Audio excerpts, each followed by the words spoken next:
nossa análise do edital e sem perder mais tempo, vamos começar com um dos itens mais atraentes do nosso edital e eu passo a palavra para o meu amigo JJ. Na tela. Opa, vamos lá então.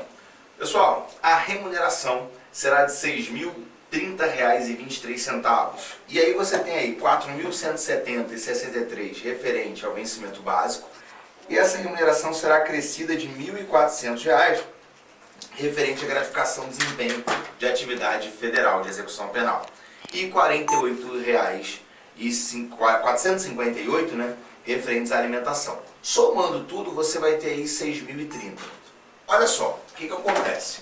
Essa remuneração aqui, ela não é a remuneração correta para esse cargo. Por quê? Você tem ali que essa GDAPF, essa gratificação, ela corresponde a 80% da gratificação real. Porque o servidor, quando ele entra, nos primeiros 1 ano, como ele não foi avaliado ainda o desempenho dele, ele só recebe 80%. Depois de 1 ano, ele recebe 100% dessa avaliação. É feita a avaliação dele, 99,9% dos servidores são excelentes, ele recebe 100%. Então vai para em torno de 1.800 essa gratificação. Aí,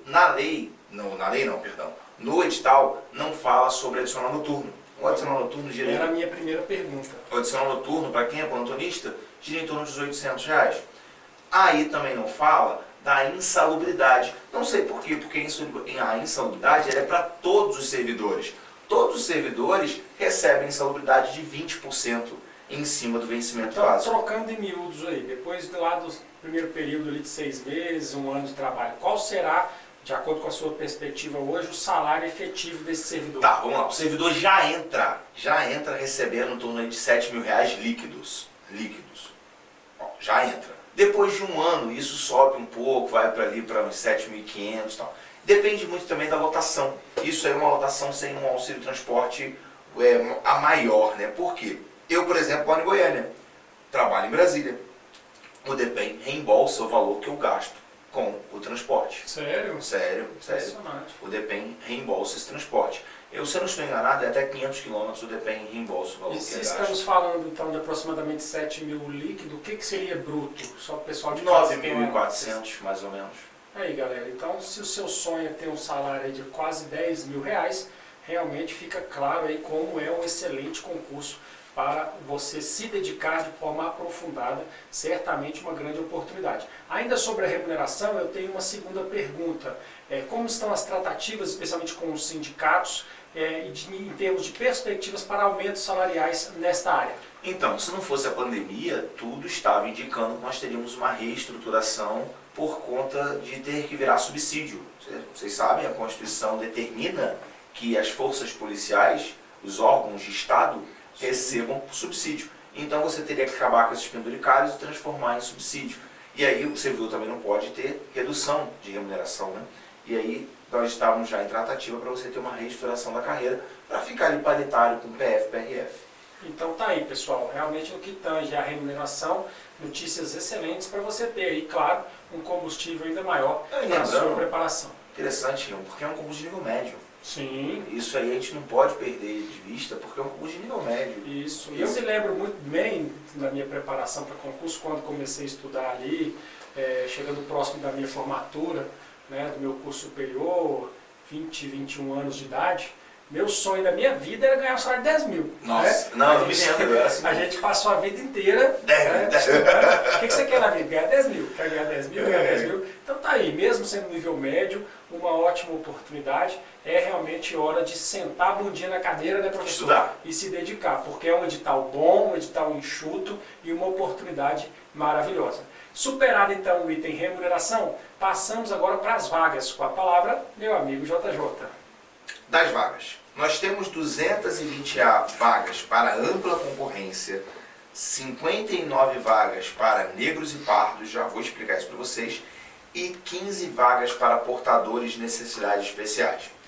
Vamos lá. Então, para ampla concorrência, você tem 220 vagas, beleza? Para candidatos que se autodeclarem negros ou pardos, né, você tem a cota de 20%. Então, você tem ali 59 vagas. Ok? E como é que funciona a cota? Ontem mandaram mensagem, uma perguntou, Jorge, mas compensa concorrer na cota compensa. Se você for de fato negro ou pardo, compensa. E como que é feita essa aferição, meu amigo? Uma banca verificadora vai fazer a avaliação de autodeclaração. Eu acho um pouco absurdo, né? Porque se é autodeclaração tinha que ter verificação. Mas no Brasil... Mas algumas pessoas me perguntam, essa banca faz uma avaliação de todos os requerentes que se autodeclararam ou é algo feito por amostragem? Não, todos. Todos serão chamados 174 classificados para fazer a avaliação fenótipa, né? Ótimo. E além dessa reserva de vagas para negros, existem outras reservas, né, no edital? Concurso policial com destinação de vaga para portador de necessidades especiais. E aí o pessoal falou, Jorge, mas o cara tem que fazer o TAF. Sim, é uma obrigação que mesmo ele sendo deficiente, ele consiga fazer o TAF, porque não pode ser uma deficiência que o incapacite para o exercício da atividade. Exato, existem diversas deficiências que mantêm o condicionamento físico mínimo para que o indivíduo consiga então exercer essa atividade. Mas finalizando essa parte, aquela pessoa ali que também está na dúvida se deve ou não concorrer como PNE, se ele realmente for portador dessa necessidade, qual é a sua dica para a galera? Faça inscrição. Se for deferido, ele vai ter prazo para se inscrever na ampla, assim como o cara que é negro ou pardo. Ele vai passar pela comissão, a comissão vai avaliar. No edital fala que ele é eliminado. Cara, 99% dos casos, o Ministério Público manda que esse indivíduo seja reconduzido para a ampla concorrência. Agora, gente, é uma questão de bom senso, né? Eu sempre falo que o cara tem que ser bom senso. Você se considera de fato negro ou pardo? Se inscreva. Agora, nós tivemos já um caso, isso é sério, de um rapaz que foi processado porque ele se pintou. Então, gente, não vale tudo, né? Se você de fato se considera negro ou pardo, se inscreva, vale a pena. Porque a contagem da cota ela só começa depois da ampla.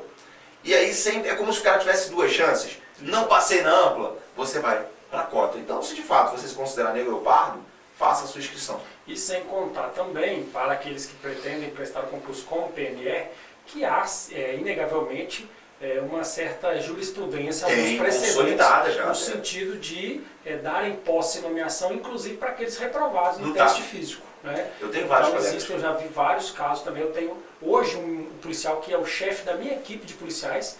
Ele é portador de necessidades especiais, não conseguiu ser aprovado no TAF e logrou êxito justamente através de mandado de segurança. Então não é raro que isso ocorra. Então mesmo que você, que é PNE, que pretende candidatar-se nessa quantidade de vagas, tem algum tipo de receio com relação ao TAF, penso eu, sinceramente, que vale muito a pena, porque o nível de dificuldade para alcançar a nota de corte é muito melhor. Pega só um ganchinho quanto à habilitação. A habilitação é interessante porque eles falam que você não pode ter nenhuma limitação nem adaptação. Eu entendo que é outra coisa que você pode recorrer, caso você seja um PNE e tenha uma adaptação no seu veículo, que você pode e deve recorrer para as vias judiciais. Por quê?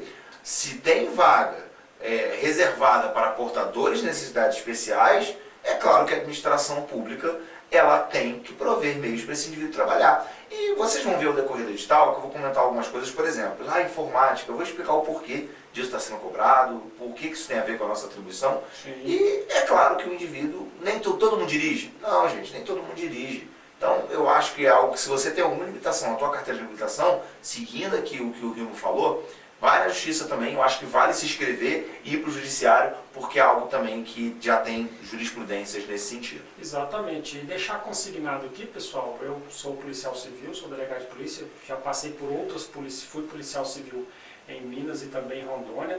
Já temos aí alguma experiência em termos de carreiras policiais e, inegavelmente, a jurisprudência dos tribunais superiores caminha nessa esteira do deferimento para as forças policiais não militares. Não é interessante. Quando se fala em concurso de carreira militar, o STF e o STJ é bem mais retraído no que diz respeito à concessão de segurança, inclusive o que diz respeito à PNE. Mas nas demais carreiras não militares, civis, há uma tendência da jurisprudência de deferir a segurança àqueles que pleiteiam. Então é uma oportunidade.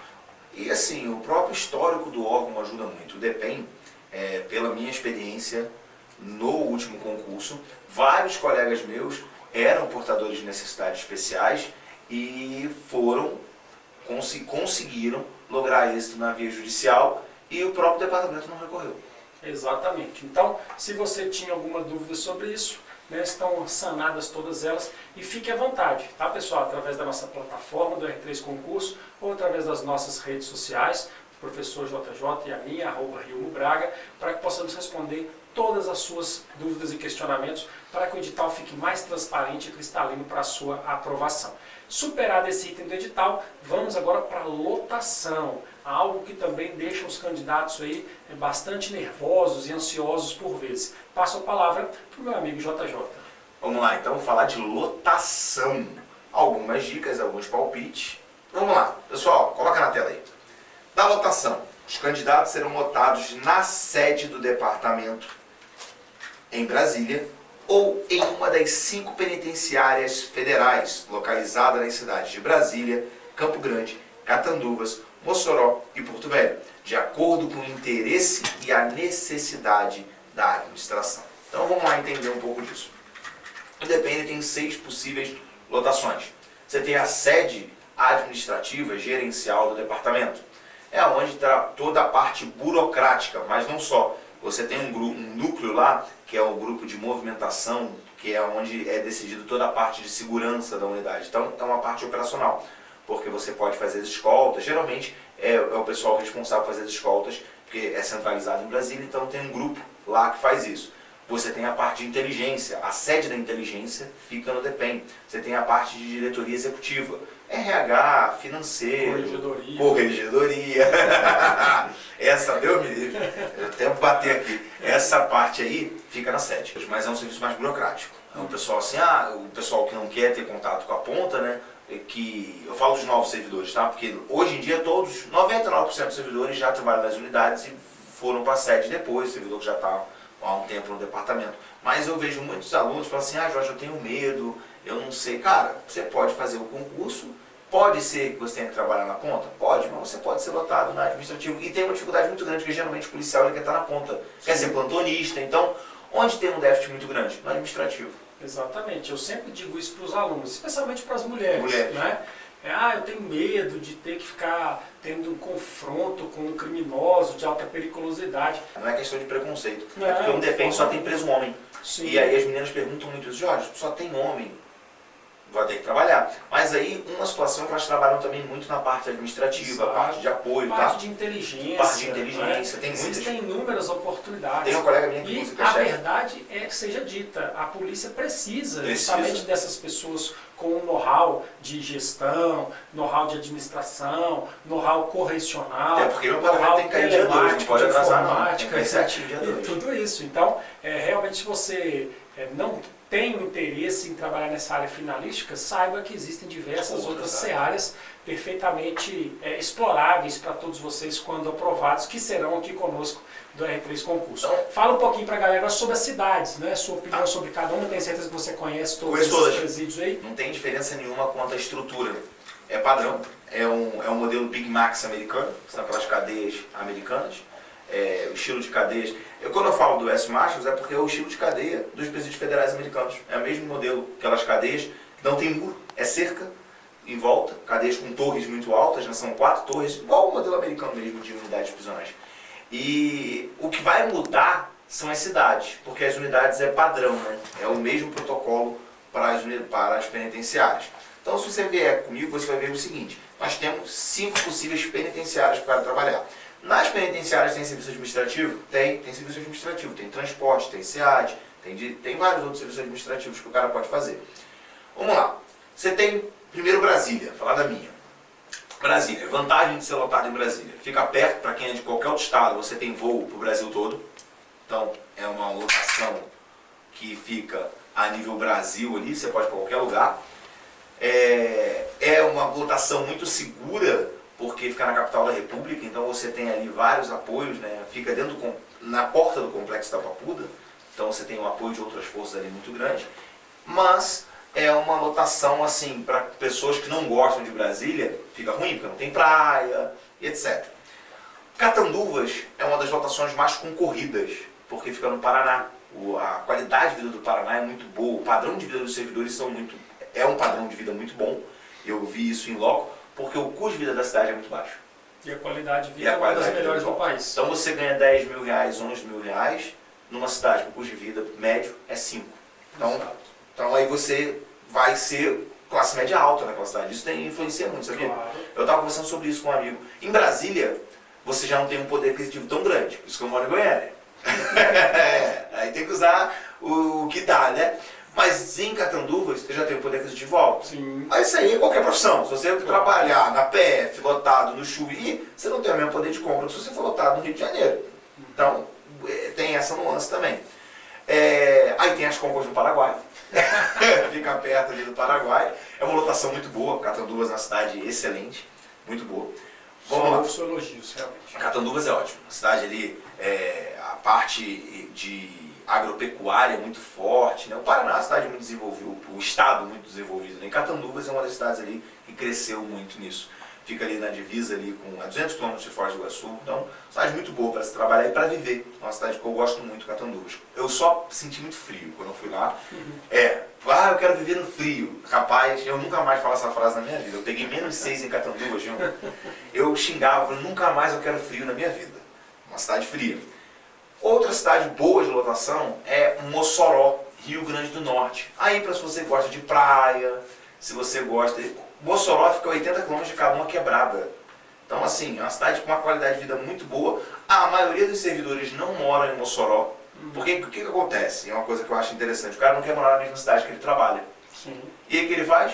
Já que o DEPEN custeia esse transporte, não o DEPEN, né? A União, ela custeia aos seus servidores. Tem uma portaria do Ministério do Planejamento que autoriza isso.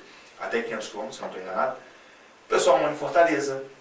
O pessoal mora em João Pessoa, na Paraíba. Cidade maravilhosa. Não, João Pessoa é ótimo. O custo de vida baixo. Então, assim, você consegue ter essa mobilidade. E aí você tem cidades mais afastadas. Você tem Porto Velho, que a gente já comentou sobre Porto Velho, que fica no norte, mas, como a gente falou aqui, não é nada de outro mundo. E você tem Campo Grande, Mato Grosso do Sul, que é uma capital no estado de Mato Grosso do Sul, que é muito bom. O estado de Mato Grosso do Sul é um estado bem desenvolvido, é um estado que está aí crescendo, vem crescendo bastante. Então, essas são as suas lotações. Jorge, como é que são escolhidas essa lotação? No curso de formação. Curso de formação de acordo com a sua classificação e o interesse da administração. Palpite.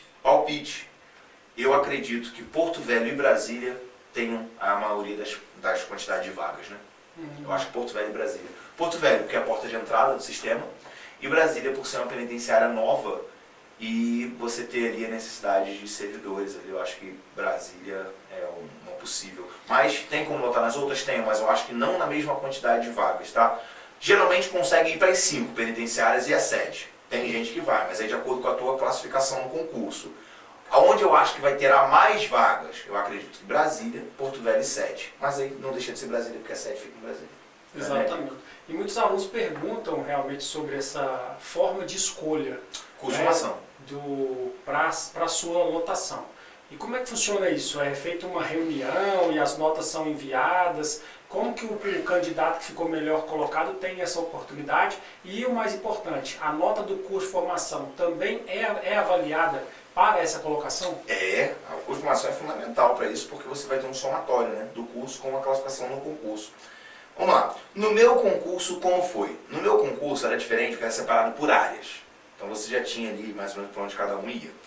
Mas passaram a lista e você colocava as opções. No concurso de 2013, pelo que me disseram, porque eu pesquisei e perguntei, você tinha ali as votações e você ia escolhendo de acordo com a sua classificação. Primeiro lugar, aí o cara ia lá e falava, eu quero ficar em tal lugar, tal. Aí abria as vagas, né? As polícias civis costumam ser assim. Abria as vagas, aí você tem 6 votações. 10 aqui, 5 ali, 20 ali, vai chamando. E aí, o cara que tá lá aquele que se você balançar a ficha do concurso cai no próximo, ele fica lá desesperado para ninguém querer a vaguinha dele, né? Mas a grosso modo, a maioria é Porto Velho. Beleza, pessoal. Fechando essa parte então da lotação, nós passamos agora para um item do edital extremamente importante, que são as etapas do seu concurso, ou seja, todo o seu cronograma rumo à sua aprovação. Com a palavra, meu amigo JJ.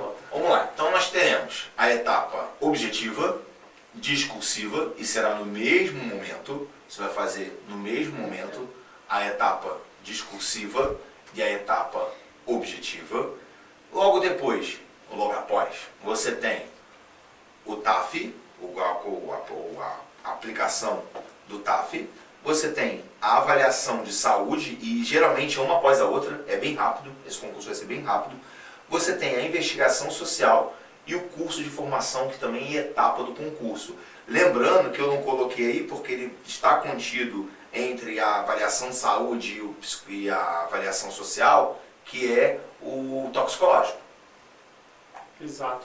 E me chamou a atenção, professor, quero até a sua opinião sobre isso, a divisão dos itens. Sim, né? coloquei no Porque eu penso que isso demonstra o interesse da DEPEN de agregar servidores com domínio naquela área específica, especialmente porque cobrou de forma exacerbada a LEP e a legislação específica. Comigo na tela, perceba então que na prova objetiva P1 nós temos os conhecimentos básicos com 30 itens, P2 a prova objetiva com conhecimentos específicos, onde estão especialmente as áreas jurídicas, e P3 da prova objetiva os conhecimentos complementares. Chama atenção, 40 itens de LEP e legislação específica que ficarão a cargo aí, LEP do nosso grande professor e amigo professor Anderson Brasil, e a legislação específica nosso querido amigo JJ, um policial penal federal, e o professor Anderson Brasil, policial penal estadual aqui do estado de Goiás. Você é um monstro, sabe muito de lei de execução penal, é coordenador de faculdade, diversas faculdades. Diversas faculdades, professor universitário. E então qual é a sua opinião, então, sobre esse peso dessa parte específica? Fala aí pra galera. Vamos lá, o que eu leio disso? Que o DEPEN, ele quer um cara que tem um perfil policial, por isso que ele cobra no seu bloco específico matérias ligadas à atividade policial, né, concursos policiais, mas ele quer um cara que tenha noção da atividade e dá um peso muito grande para isso, porque ele fez muito parecido com a PRF. A PRF e o DEPEN, eles trabalham muito parecidos no seu corpo administrativo. Se você lembrar do concurso da PRF, eles fizeram a mesma coisa. Um bloco básico, um bloco de direito penal e um bloco de conhecimentos com 40 questões também ligadas a resoluções de trânsito e CTB.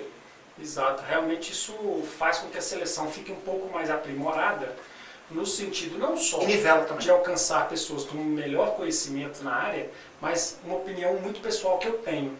Uma forma de identificar aquela pessoa que realmente tem o sonho. O sonho, o perfil, né? Que não vai sair daqui a pouco, né? Exatamente. Isso acaba eliminando um pouquinho aquele concurseiro de plantão.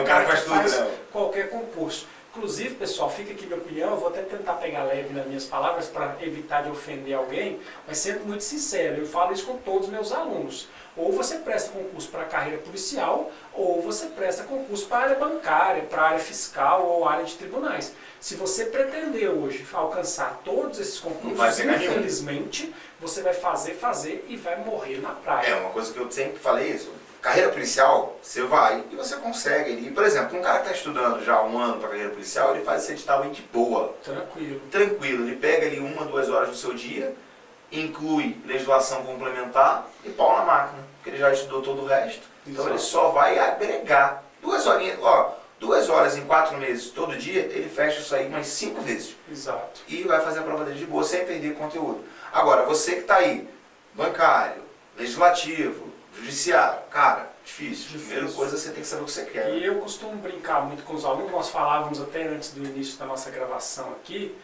o R3 também tem esse viés de sinceridade e transparência com o aluno. Porque nós estamos cansados de ver por aí estelionato, né? Vem pra cá que passa, aqui estelionato você passa, educacional. E vamos passar juntos, garanto sua aprovação e etc. Galera, mesmo dentro das carreiras policiais, sendo totalmente sincero, por vezes você também tem que selecionar alguns editais. Então muitos estão me perguntando nas redes sociais, eu tenho respondido o seguinte: pode até não ser tão comercial para mim para prestar esse tipo de informação, mas o nosso compromisso aqui é com a transparência e honestidade com o aluno. O edital da PCDF já é um edital um pouco fora da curva. Sim. Se você for analisar. Escrivão, você fala? De escrivão, que é um concurso que está em andamento, inclusive, né, certamente. Eu, por exemplo, não faria escrivão. Não vou dizer que eu não faria, porque penso que depende do perfil de cada um. Eu falo pelo custo-benefício, né? Exato. Se eu falo se eu estivesse estudando para uma carreira policial específica, eu não faria pelo custo-benefício. Por quê? Você tem poucos conteúdos de direito, muitos conteúdos de informática e raciocínio lógico. E aí, o que acontece? Numa escolha, e também é muito fácil falar, não faria, sendo concursado, né? Também tem isso também. Eu acho que você tem que analisar o custo-benefício. Por exemplo, vale a pena estudar para o DEPEN e para a Polícia Civil do DF? Para a gente vale. Para escrivão já ficaria complicado. Você teria que decidir aí, escrivão ou agente. Então assim, isso, custo-benefício, energia, né? A energia que você vai despender para isso é importante. Mas como você falou, né? Isso não é tão não vende tanto, mas tem que ser dito para o aluno. Então ele tem que se especializar.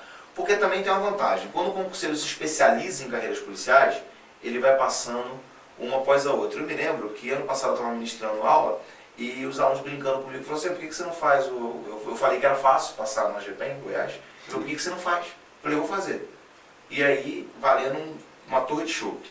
Aí ele foi e passei, eu fui 44º na GPEM Goiás, sem estudar. Ah, já tu não estudou? Porra nenhuma, já estudo há trocentos anos, eu estudo para delegado de polícia. Sim. Mas o que eu fiz? Adaptei os estudos. O que eu estou dizendo é que quando o cara já vem naquela batida, ele vai consolidando o conhecimento dele. Quando você tem que estudar, por exemplo, informática, eu não sei nada, eu não sei ligar um computador. Uma penal, processo constitucional, administrativo, legislação, eu sei. Então, é o que você está falando, é o cara direcionar e saber quando vale a pena e quando não vale fazer. Exatamente. Se sua banca fez esse tipo de individualização numa área que é a legislação específica, que não é tão complexa assim, muito cá entre nós, é uma ótima oportunidade realmente de você focar nesse edital. Um edital muito parecido, repito, com o PCGO, Polícia Militar GO, PC, Polícia Militar de Minas Gerais, dentre outros estados. Então, realmente o edital DEPEN muito interessante. É o momento realmente de você se aprofundar. O que muda aqui é só o peso dado das questões, mas o edital em si, muito parecido. Exatamente. E, por exemplo, a PCDF, o cargo de escrivão, que nós comentávamos, você acaba correndo um risco sério, que é você focar exacerbadamente naquele conteúdo e, em caso de um insucesso, você vê aquele estudo desperdiçado e ter que começar do zero para outros temas, outras áreas que não foram exploradas naquele concurso. É só isso. Né? Repito, pode até não ser tão comercial da minha parte, mas é que nosso compromisso na R3 Concurso, diferentemente do que você vê por aí, é de transparência e honestidade com o nosso aluno. Então, é um edital muito interessante. Essa destinação de 40 itens para parte específica não é um embaraço, até porque LEP cai em todos os concursos públicos de carreira policial, como não poderia delegado de polícia, e no Brasil todo, 99% cai LEP. Exatamente. E essa legislação específica é muito gramatical. E como você é o nosso professor, eu quero que você trace aí, de forma bem superficial, para a gente concluir esse bloco, o que vem nessa parte de legislação específica complementar. Eu coloquei um pouco mais à frente, mas a gente já vai colocar. Na parte de execução penal, você tem LEP, que eu acredito que é o que vai ter mais questões. Você vai ter LEP aí com umas 5, 8, 10 questões de LEP. E você tem aí Lei de Inclusão ao Sistema Penitenciário Federal, importantíssima, que é a lei que vai reger que tipo de preso vai para o Sistema Penitenciário Federal. Porque tem uma peneira, né? São 208 vagas por presídio, já gravo isso aí, porque geralmente cai em prova. Você tem 5 presídios, então você tem um quantitativo limitado. Você acha que tem vagabundo suficiente? Tem sobrando, né? Então você tem que fazer uma peneira para poder filtrar. É importante. Então você tem LEP, Lei de Inclusão ao Sistema Penitenciário Federal. Você tem um Regulamento Penitenciário Federal, que é o que vai organizar a administração nos presídios federais. Então é importante. Você tem o SUSP. Não creio que seja tão importante, mas vale a pena dar uma lida ali com cuidado, que é o sistema. Umas questõezinhas maldosas do SUSP, SUSP, né? dos conselhos. Exato. Sempre cai nas questões, então vale a pena dar uma olhada. Você tem ele também Lei de Inclusão, Regulamento de Inclusão, LEP, o Regulamento Penitenciário, você tem o SUSP, você tem a Política Penitenciária Nacional de 2020 a 2023, aí eu acho que vale a pena você dar uma olhada. Por quê? Porque o DEPEN, você não vai ser um servidor do SPF, apesar do cargo ser para policial penal federal, agente federal de execução penal, você é um servidor do DEPEN, você não é um servidor do SPF, o STF é um dos departamentos das diretorias do DEPEN, então você é um servidor do DEPEN. Como servidor do DEPEN, você tem que realizar as atribuições do DEPEN. O artigo 72 da Lei de Execução Penal prevê que o DEPEN ele é órgão executivo da Política Penitenciária Nacional. Então é importante que você saiba qual é a Política Penitenciária Nacional de 2020 a 2023. Beleza, galera. Finalizando então esse bloco, a gente conclui essa análise do cronograma da distribuição das fases no seu concurso e no próximo bloco iniciaremos falando da pontuação. Como será a avaliação para a sua nota final. Já já voltamos.